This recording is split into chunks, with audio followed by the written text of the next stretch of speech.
시니라. 아멘. 오늘 예수님께서 말씀하셨습니다. 예수님 때문에 실족하지 않는 사람이 복 있는 사람이다 라고 그렇게 말씀하셨습니다. 오늘 하나님 앞에 예배하는 우리 모두가 오직 우리가 실족하지 않을 수 있는 이유, 그 이유는 오직 예수 그리스도 때문인 줄 믿으시기 바랍니다. 그래서 우리가 무슨 상황 가운데에서도 어떠한 자리 가운데에서도 오직 예수님 때문에 우리의 이 믿음이 더 견고해지는 은혜를 누리시기 바랍니다. 예수님께서 이렇게 이 땅에 오셔서 죽은 사람을 살리신 것에 대해서 복음서는 세 곳에서 이렇게 기록하고 있습니다. 그 세 사람이 누구냐 하면 바로 야이로라는 이 당시 유대인들의 회당의 장이었던 야이로라는 그 회당장의 딸이 죽었었을 때 예수님께서 그를 살리셨고, 또 우리가 잘 아는 죽은 나사로를 예수님께서 살리셨습니다. 그리고 오늘 우리가 읽었던 이 나인성, 바로 즐거움이다라는 그런 의미가 있는 이 나인성의 한 과부의 죽은 아들을 살리신 것입니다. 그런데 이 세 번의 죽은 사람을 살린 이 내용들을 자세히 보면은 차이가 있습니다. 그건 어떤 차이가 있느냐 하면, 오늘 이 나인성의 과부의 아들만 빼놓고 나머지 두 사람 같은 경우에는 사실 예수님께 이들이 아직 살아 있을 때에 예수님께 오셔서 고쳐주십시오라는 그러한 요청을 했던 사람들입니다. 그러니까 죽었었을 때 예수님이 가신 것이 아니라 이렇게 살아 있었을 때에 이미 요청을 예수님께 했고, 그 요청을 받고 예수님께서 이제 가신 것입니다. 그래서 야이로의 딸 같은 경우에는 아시는 것처럼 야이로의 그 해당 지방의 집으로 가다가 12해 동안 혈루증 앓았던 여인이 예수님의 옷자락을 손에 대고 그로 말미암아 지체하게 되십니다. 이 지체로 말미암아 야이로의 집에 도착했었을 때에 이미 그 딸은 죽어 있는 상태였습니다. 그리고 또 이 나사로 같은 경우에는 아파서 이제 죽어가는데 예수님 오셔서 고쳐주십시오라고 요청을 했는데, 마치 예수님께서 의도적으로 그곳에 가지 않고 그냥 계속 머물고 계십니다. 마치 나사로가 죽기를 기다렸듯 보이기도 합니다. 그리고 예수님께서 이틀 더 지나신 후에 이제 나사로 집에 가야 된다. 제자들 가운데에는 예수님 그 유대에 가면 예수님 잡으려고 지금 눈이 시퍼렇게 이렇게 있는 사람들이 있는데 가셔도 되겠습니까? 가면 안 됩니다. 그런데도 예수님께서 가십니다. 결국은 나사로가 죽어 있었고 바로 그 무덤 가운데에서 나사로를 이렇게 불러내신 것입니다.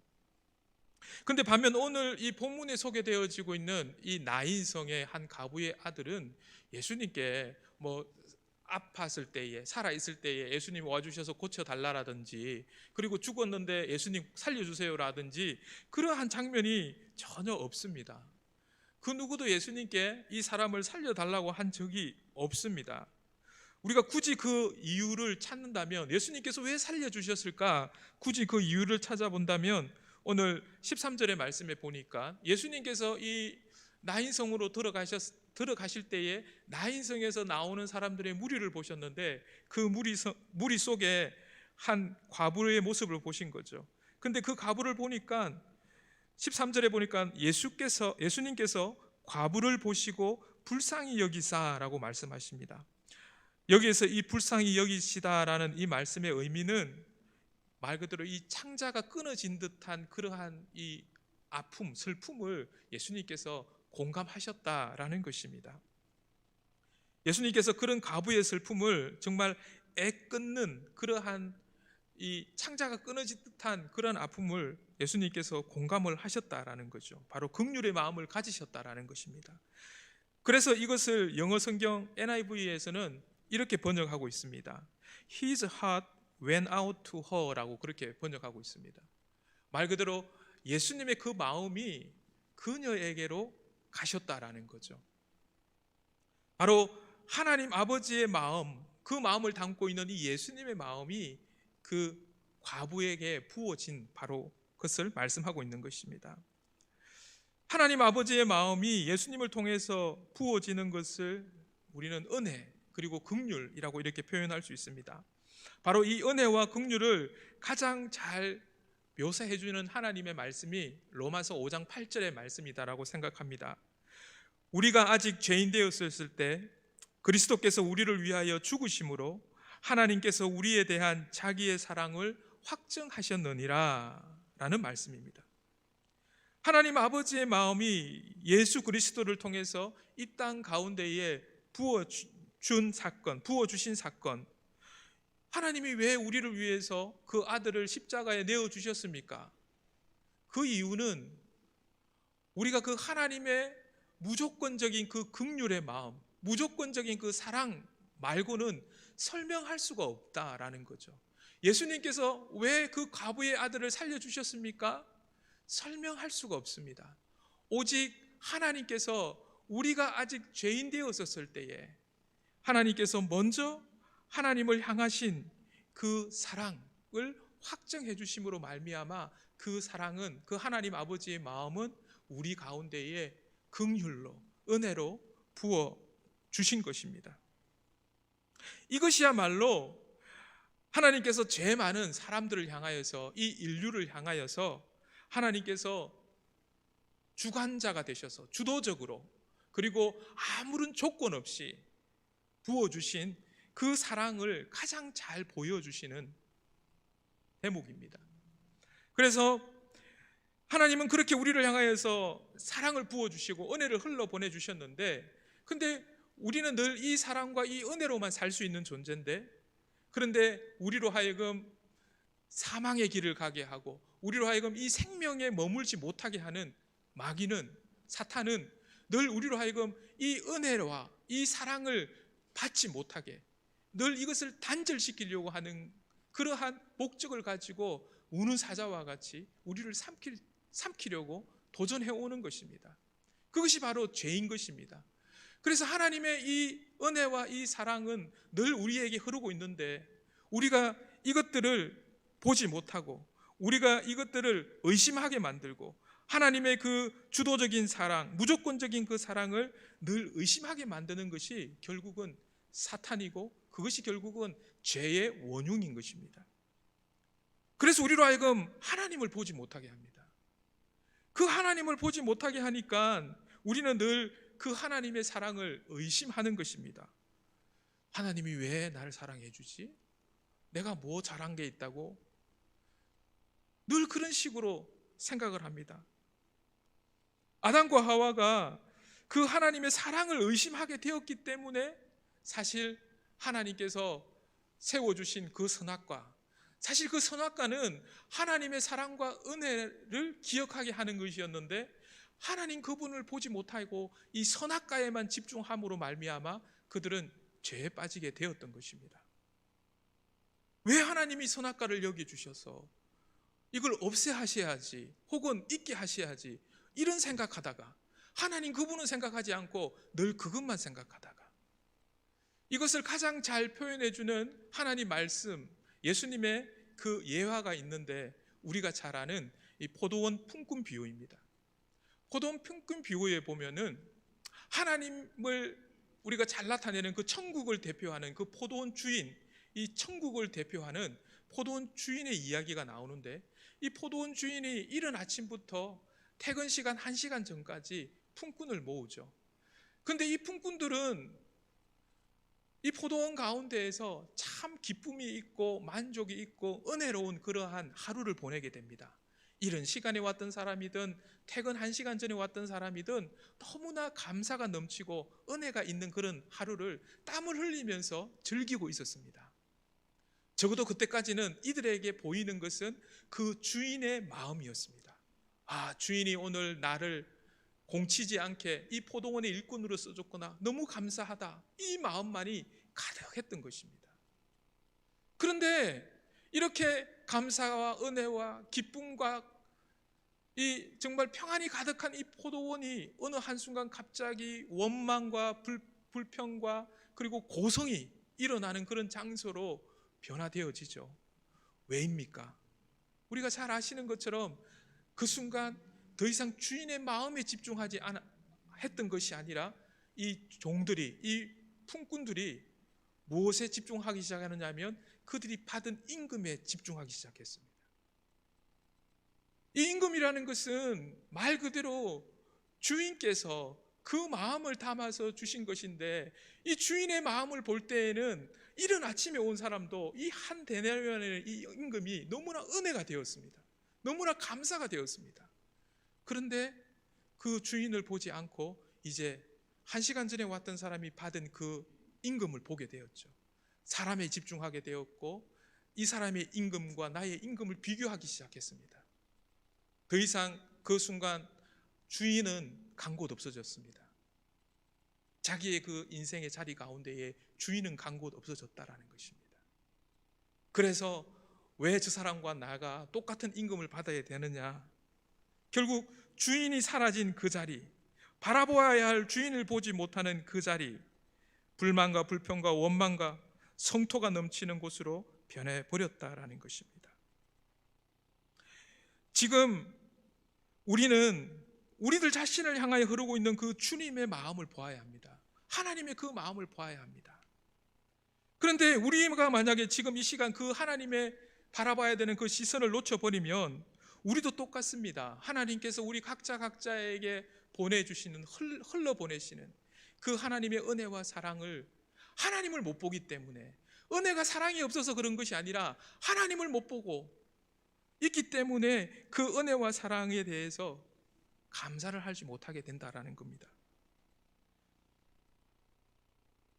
오늘 예수님께서 왜 요청도 하지 않은 이 나인성 과부의 아들을 살려주시는 것일까? 가버나움에서 이 나인성까지는 40km, 그래서 성인의 걸음거리로 적어도 10시간을 걸어가야 되는 그러한 곳이었는데 왜 예수님께서는 이 시간에 이곳까지 가셔서 이 과부의 아들을 살려주셨을까? 근데 이것보다도 더 중요한 것이 있는데, 그것은 바로 오늘 이 과부의 집에 하나님의 그 은혜와 하나님의 그 긍휼의 마음이 부어졌다라는 것입니다. 하나님의 값없는 무조건적인 그 사랑이 오늘 이 한 사람의 가정 가운데에 부어졌다라는 거죠. 그래서 우리가 그 하나님을 집중할 수 있으면, 그렇지, 그 하나님의 사랑은 지금 오늘 이 시드니 땅을 살아가는, 오늘 이 자리에서 하나님 앞에 예배하는 내 가정에도, 내 인생에도, 우리의 일터에도 하나님께서 부어주시는 것이었지, 그 하나님을, 그 은혜를 느낄 수 있는 것입니다. 그런데 그 하나님을 보지 않고 그 사람은 살려주셨는데 왜 나는 안 살려주니? 그 사람은 고쳐주셨는데 왜 나는 안 고쳐주시니? 그 사람은 가졌는데 왜 나는 못 갖게 되었느냐? 하나님이 아닌 이 하나님이 주시는, 어떻게 보면 은혜의 떡 부스러기와 같은 이것 부스러기에 우리가 집중하게 될 때에 우리는 더 이상 하나님께서 주시는 그 은혜와 그 긍휼들을 의심하기 시작된다는 것입니다. 문제는 우리가 주님을 바라봐야 되고 하나님을 바라봐야 되는데 그 바라보는 시선을 다른 곳에 향하고 있다라는 것입니다. 우리는 알지 못합니다. 왜 주님께서 에덴 동산 한가운데에 선악과를 세워주셨는지. 그런데 우리가 집중해야 될 것은 선악과가 아니라 하나님이었습니다. 우리는 알지 못합니다. 왜 주님께서 나인성 과부의 아들을 살려주셨는지. 그런데 우리가 집중해야 될 것은 아들이 살아났다는 이것이 아니라 하나님께서 그 가정 가운데 은혜를 흘려보내시고 있다는 하나님인 것입니다. 우리는 알지 못합니다. 왜 주님께서 1시간 전에 온 자에게 하루 품삯을 주셨는지. 우리는 알지 못합니다. 하지만 그 1시간 전에 하루 품삯을 주신 그 하나님의 은혜는 하루 종일 일한 나에게도 여전히 흐르고 있다는 것입니다. 그 하나님을 봐야 하는 것입니다. 우리가 주님을 바라볼 때에 제약된 세상을 향해 베풀어 주신 그 주님의 주도적이시면서 무조건적인 그 은혜를 우리는 늘 감사할 수밖에 없게 됩니다. 그런데 이것이 참 쉽지 않다라는 것입니다. 심지어 이 일이 세례 요한에게도 쉽지 않은 일이 되었습니다. 예수님께서 갈릴리에서 지금 이 사역을 하시고 계시는 동안 세례 요한은 감옥에 갇혀져 있습니다.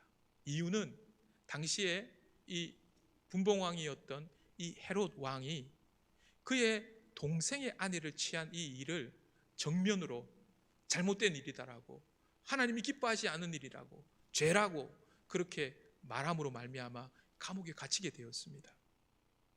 그런데 감옥에 갇혀 있었음에도 불구하고 이 세례 요한은 지금 예수님께서 이 갈릴리에서 사역하고 계시는 이 모든 사역의 내용들을 다 듣고 있었습니다. 오늘 18절 말씀에 보니까 요한의 제자들이 이 모든 일을 그에게 알리니 라고 말씀하고 계십니다. 요한에게는 많은 제자들이 있었습니다. 그 제자들이 요한에게 이 예수님의 사역들에 대한 내용들을 일일이 다 가르쳐주고 있는 것이었습니다. 근데 지금 예수님께서 사실 오늘 이 가부의 아들을 살리셨는데, 여러분, 이 가부의 아들을 살린 이 일은 우리가 예수님이 3명씩이나 살렸다라고 생각하기 때문에 그냥 그래도 3번이나 있었는데 뭐 이렇게 생각할 일이 아닙니다. 왜냐하면 시간적으로 보면 이 가부의 아들을 살린 것이 예수님께서 3명 가운데 맨 처음 살리신 기적입니다.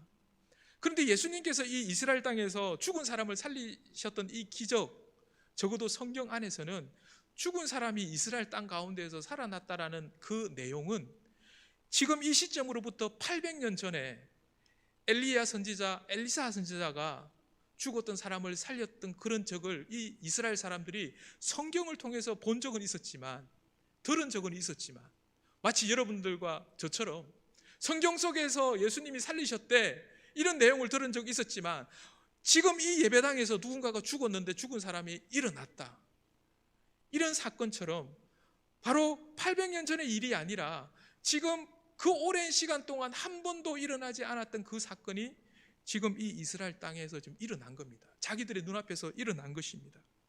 그러니까 이 사람들이 오늘 16절 말씀처럼 모든 사람이 두려워하며 라는 말씀처럼, 그리고 이 소문이 온 유대 사방에 두루 퍼지는 이런 결과는 너무나도 당연한 것이었습니다. 그렇기 때문에 이 세례 요한에게도 이 세례 요한의 제자들이 보고하지 않을 수 없는 일이었던 것입니다.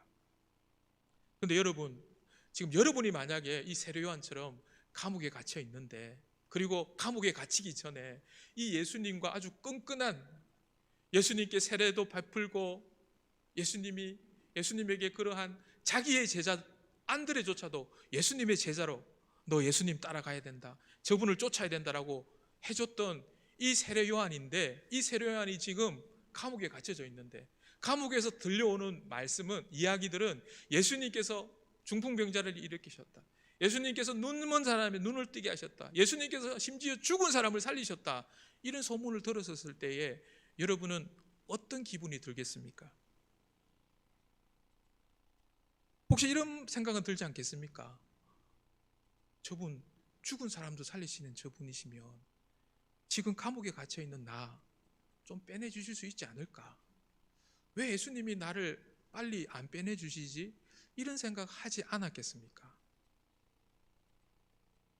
그래서 세례 요한이 오늘 말씀해 보니까 예수님께 2명의 제자를 보냈다라고 말씀하고 있습니다.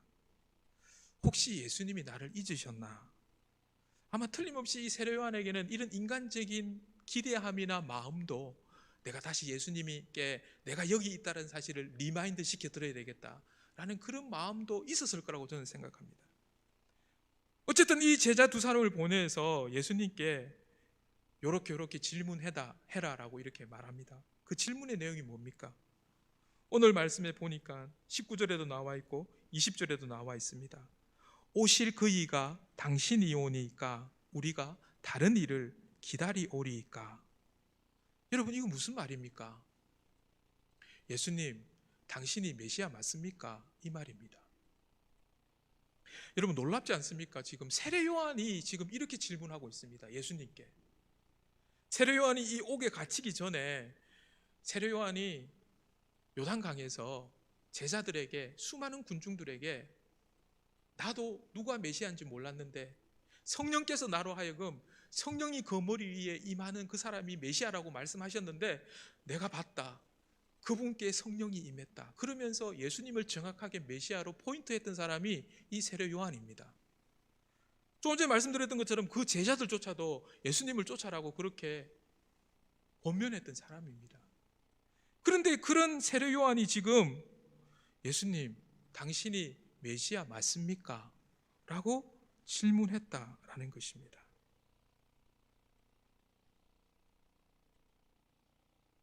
여러분, 세례 요한이 지금 예수님께 이런 질문을 했다라는 것이 이해가 가십니까? 근데 여러분은 이런 질문 안 하시고 사십니까? 우리는 어쩌면 세례 요한보다 훨씬 더 자주, 여러분은 모르겠습니다. 저는 그런 질문을 합니다. 우리는 이와 같은 일을 만날 때가 너무나 많다라는 것입니다. 왜냐하면 예수님이 메시아시라면 세례 요한이 당연히 옥에서 나와야 된다라고 생각하기 때문입니다. 아무런 요청도 하지 않으신 나인성의 과부의 죽은 아들을 살리시면서 세례 요한, 다른 사람도 아닌 세례 요한을 옥에서 풀어주지 않으시는 분, 그건 이치에 맞지 않는 일이라고 생각합니다. 당연히 그 세례 요한에게 풀어주셔야 예수님이 하나님 되심도 더 믿기 쉬워지고 그분이 메시아 되심도 더욱더 인정이 되는 그러한 일입니다. 그런데 현실 가운데에서는 이런 일보다 이에 반하는 일을 훨씬 더 저도 여러분도 경험할 때가 더 많으실 것입니다. 그러니 우리에게 어떤 일이 일어납니까? 우리에게 실족하는 일이 일어납니다. 그래서 예수님께서 세례 요한에게도 그렇게 말씀하십니다. 오늘 23절에 보니까 누구든지 나로 말미암아 실족하지 아니하는 자는 복이 있도다 라고 그렇게 말씀하십니다. 실족하다라는 말은 스칸달리조라는 말입니다. 말 그대로 넘어졌다라는 거죠. 우리가 스캔들이라고 말하는 이 영어가 바로 여기에서 나왔습니다. 잘 나가던 사람이, 아주 성공한 사람이 스캔들 때문에 그 인생이 무너져 내리는 그러한 것이 바로 이 스칸달리조라는 이 말에서 발생된 것입니다.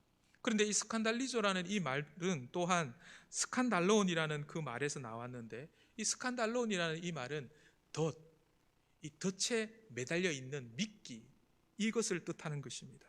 마치 낚싯바늘에 끼어져 있는 먹이와 같은 것입니다. 이 먹이 때문에 물고기가 그냥 낚이는 거죠. 걸리게 되는 겁니다. 우리는 예수님께서 왜 나인성의 과부의 아들을 살려주셨는지, 왜 세례 요한을 옥에서 풀려나게 하지 아니하셨는지 모릅니다.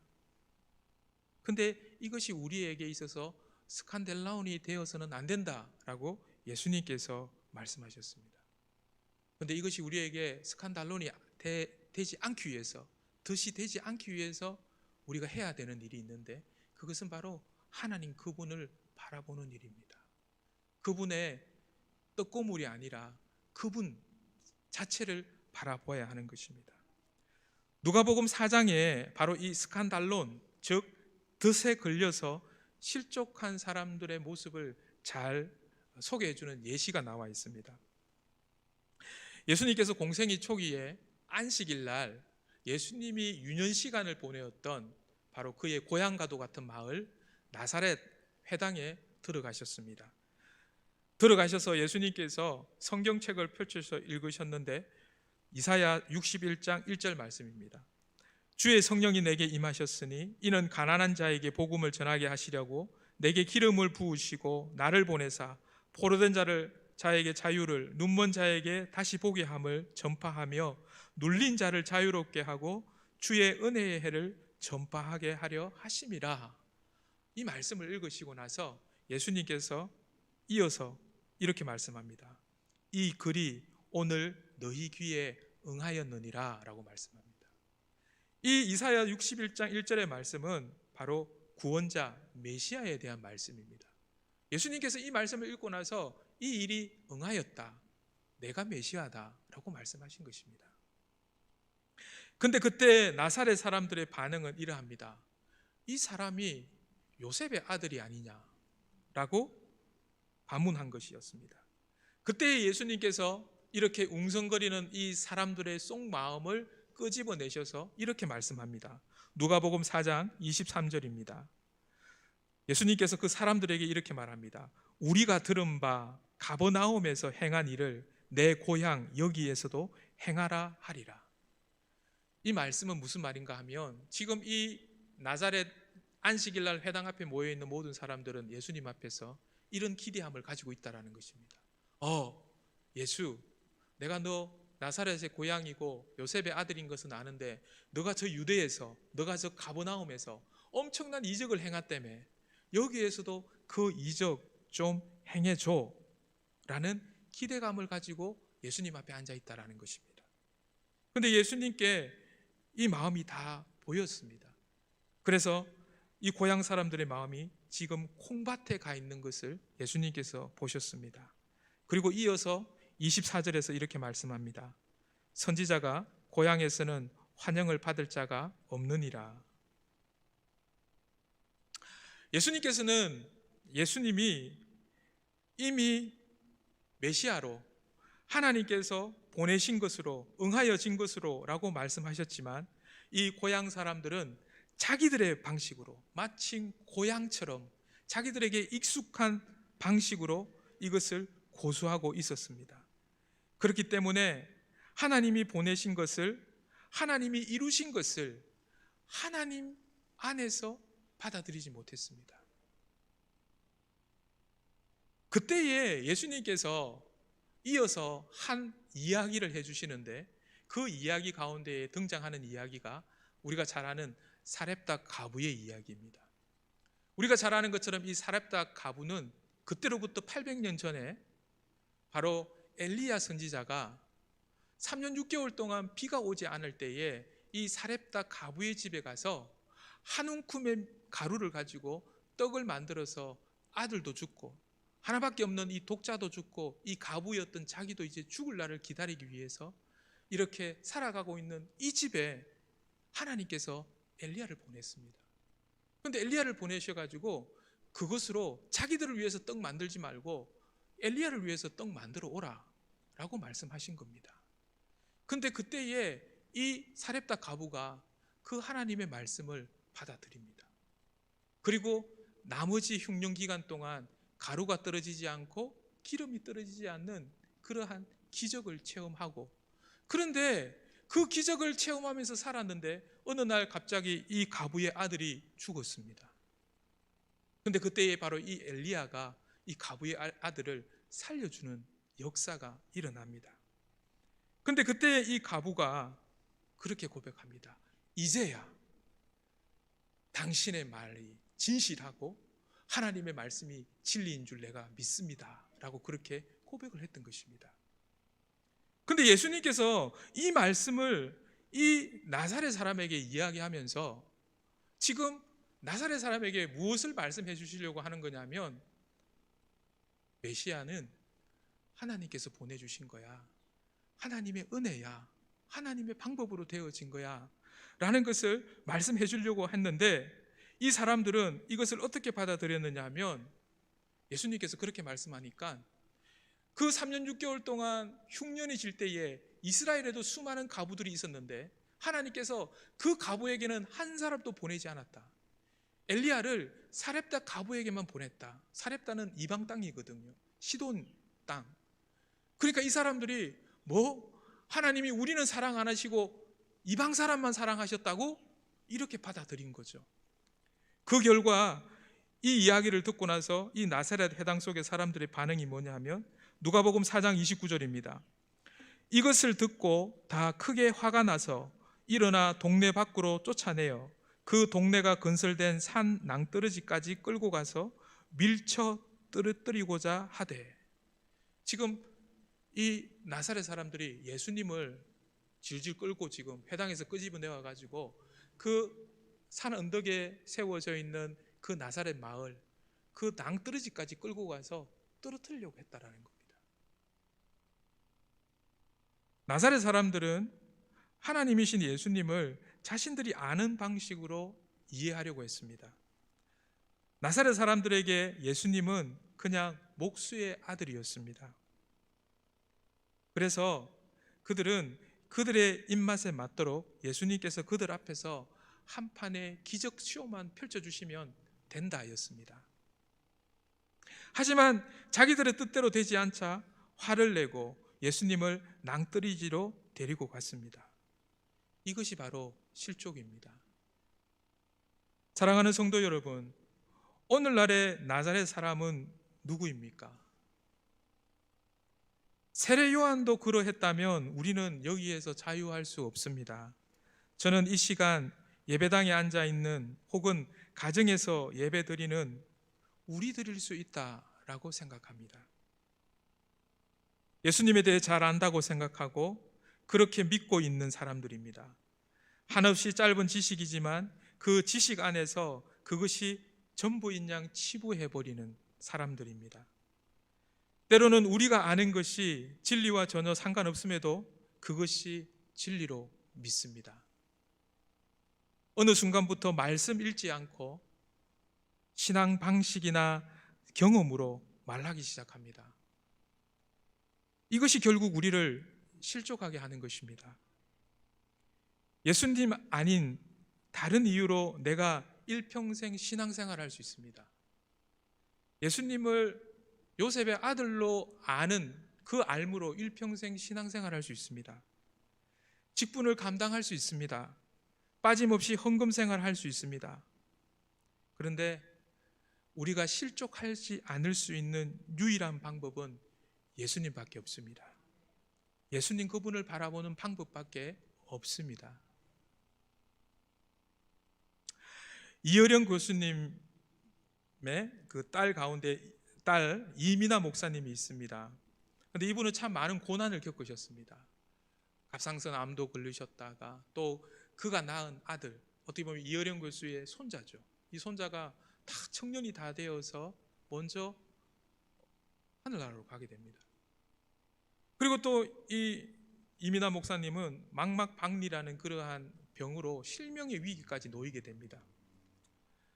이러한 많은 우여곡절가 있는 이 인생이 결국은 이로 말미암아서 이 아버지였던 이 이어령 교수가 예수님을 믿게 만드는 그러한 어떤 통로로 쓰임을 받게 되는데, 그런데 결국은 이 딸도 아버지보다 먼저 죽게 됩니다. 그런데 그때에 이 이어령 교수에게 이런 질문을 했습니다. 딸이 실명위기에 건짐을 받고 눈을 뜨게 되어 예수님을 영접하게 되었다고 하는데 딸을 암으로 잃고 난 후에 여전히 예수님을 믿습니까? 그때 이어령 교수님이 이렇게 말했다고 합니다. 하나님이 고쳐주신 분들도 모두 다 죽었습니다. 살아있는 사람은 없습니다. 12제자도 보통 사람들보다 훨씬 더 불행하고 비참하게 죽었습니다.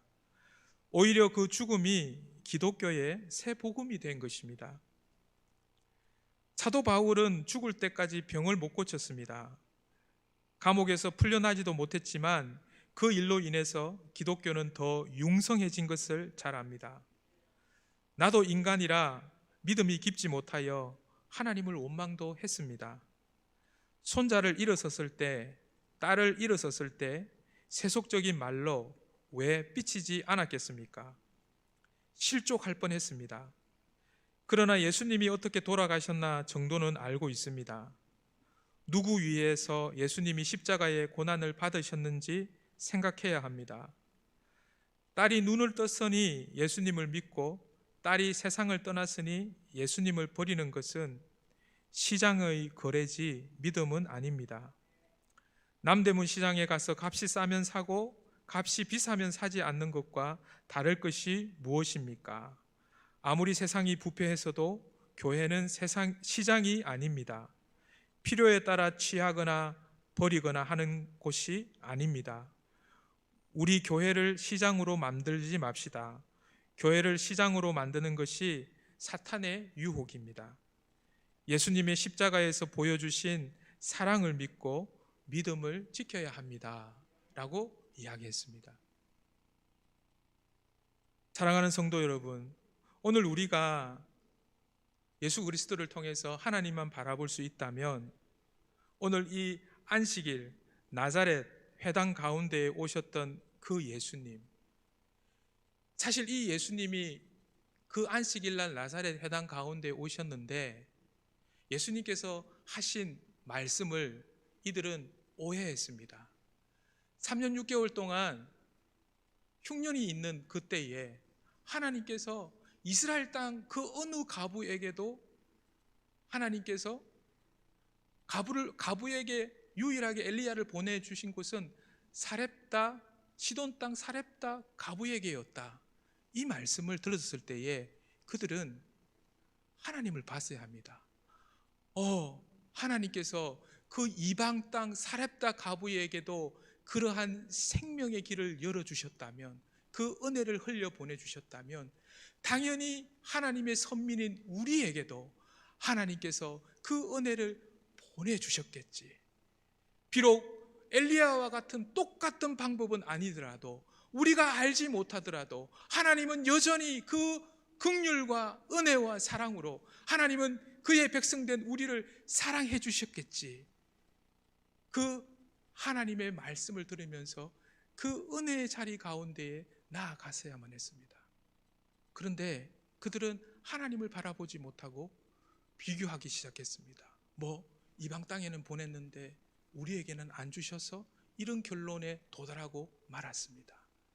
그럴 때 그들에게 진정 오늘 이 말씀을 하는 이 순간 하나님께서는 사실 3년 6개월간의 흉년이 아니라 400년이라는 긴 암흑기, 그것도 변방 땅, 흑암의 땅이라고 알려져 있던 이 갈릴리에 이 땅의 메시아이신 예수님을 사실 이 나사렛 회당 가운데에 보내주셨던 것입니다.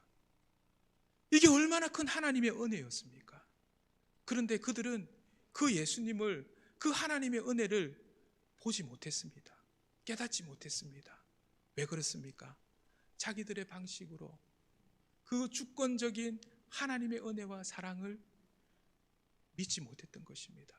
왜? 하나님을 바라보고 있지 못했기 때문이었던 것입니다. 그 하나님은 여전히 오늘도 살아계신 하나님입니다. 오늘 하나님께서 보내셨던 그 메시아 예수 그리스도, 그분은 바로 지금 이 예배 가운데에 하나님을 바라보는 모든 성도님 한 분 한 분 가운데에 바로 여러분과 함께 하시는 예수님으로 하나님께서 보내주셨습니다.